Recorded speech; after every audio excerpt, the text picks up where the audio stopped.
정영택 목사의 쉐마 바이블입니다. 오늘은 누가복음 20장 9절에서 18절 말씀입니다.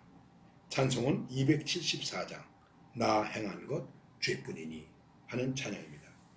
그가 또 이 비유로 백성에게 말씀하기 시작하시니라. 한 사람이 포도원을 만들어 농부들에게 세로 주고 타국에 가서 오래 있다가 때가 이르매 포도원 소출 얼마를 바치게 하려고 한 종을 농부들에게 보내니 농부들이 종을 몹시 때리고 거저 보내었거늘 다시 다른 종을 보내니 그도 몹시 때리고 능욕하고 거저 보내었거늘 다시 세 번째 종을 보내니 이 종도 상하게 하고 내쫓으니라. 포도원 주인이 이르되 어찌할까 내 사랑하는 아들을 보내니 그들이 혹 그는 존대하리라 하였더니 농부들이 그를 보고 서로 의논하여 이르되 이는 상속자니 죽이리라. 농부들이 그를 보고 서로 의논하여 이르되 이는 상속자니 죽이고 그 유산을 우리의 것으로 만들자 하고 포도원 밖에 내쫓아 죽였느니라. 그런즉 포도원 주인이 이 사람들을 어떻게 하겠느냐 와서 그 농부들을 진멸하고 포도원을 다른 사람들에게 주리라 하시니 사람들이 듣고 이르되 그렇게 되지 말아야지이다 하거늘 그들을 보시며 이르시되 그러면 기록된 바 건축자들이 버린 돌이 모퉁이의 머릿돌이 되었느니라 함이 어찌미뇨 무릇 이 돌 위에 떨어지는 자는 깨어지겠고 이 돌이 사람 위에 떨어지면 그를 가루로 만들어 흩어지리라 하시니라. 오늘 말씀 속에서 우리가 부를 찬송 아까 말씀드렸어요. 미안합니다.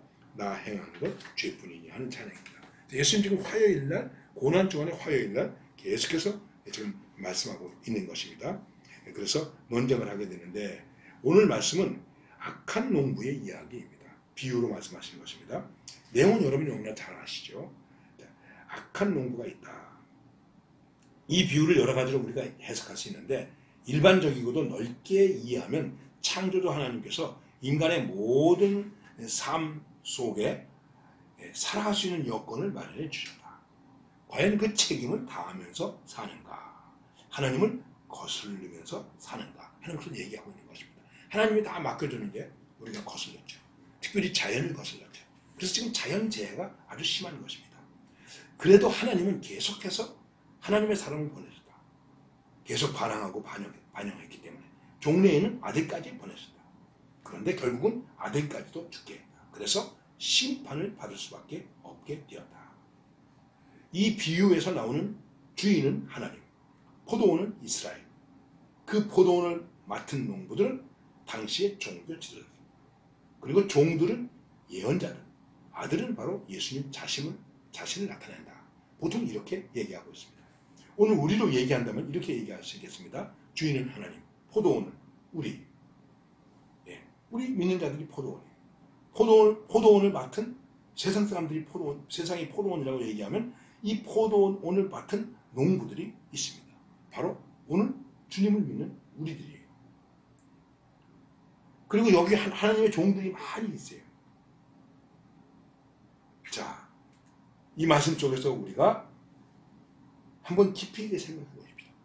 예수님은 당시에 돌 맞을 각오를 하시고 이 말씀을 선포하고 있는 것입니다. 우선 농부들은 정말 악하다. 처음부터 악했는지 아니면 자기들이 가지고 있는 소들 중에 얼마를 바쳐야 하는 것을 바치기 싫은 욕심에서 악하여졌는지 그 악이 점점 심해져서 주인이 종을 보내서 얼마를 내야 되지 않느냐, 말하자면 이제 세를 내야 되지 않느냐, 세를 받으러 왔더니 안 보냈습니다. 그리고 때려서 보냈습니다. 두 번째도 세 번째도 그렇게 했습니다.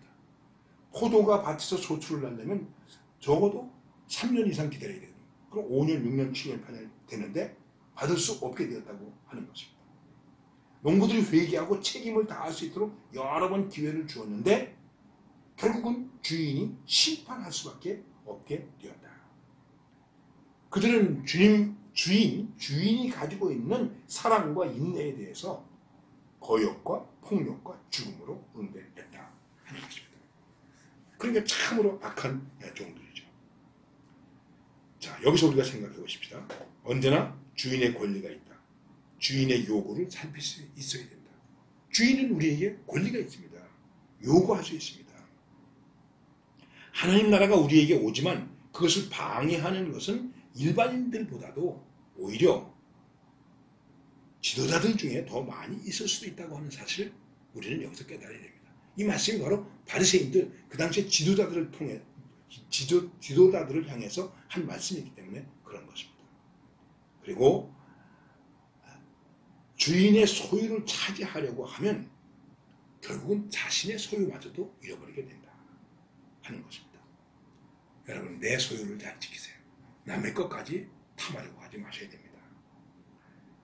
그 다음에 은혜의 특권이 주어지고 기회가 주어져도 아들을 영접하지 않으면 구원의 여망이 없다. 아들을 영접해야 돼요. 종을 여러 번 죽였습니다. 아들은 죽이지 않겠지. 아들까지 죽였습니다.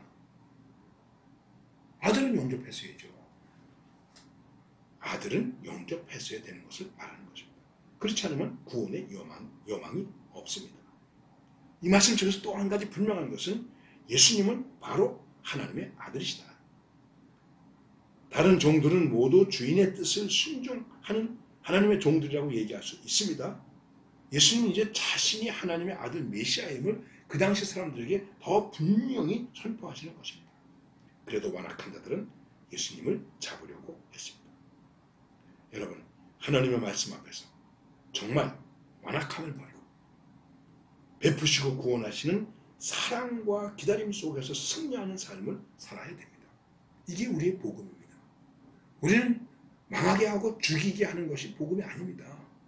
하나님의 말씀을 깨닫고 예수님의 말씀을 깨닫고 우리가 진리라고 말하지 않습니까? 영생의 말씀이라고 말하지 않습니까? 그것을 깨닫고 그리고 그 말씀 속에서 나를 새롭게 해서 주인 앞에 서는 것입니다.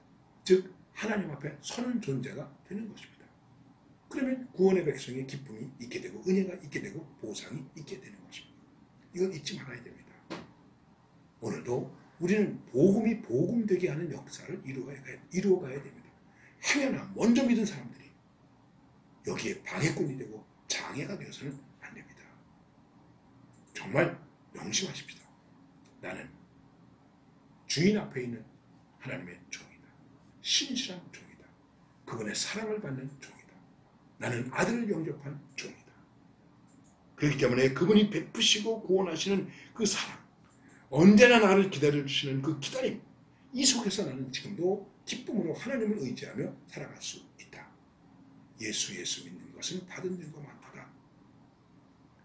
그 증거와 기쁨을 가지고 오늘도 승리하는 하나님의 백성들이 되시기를 바랍니다.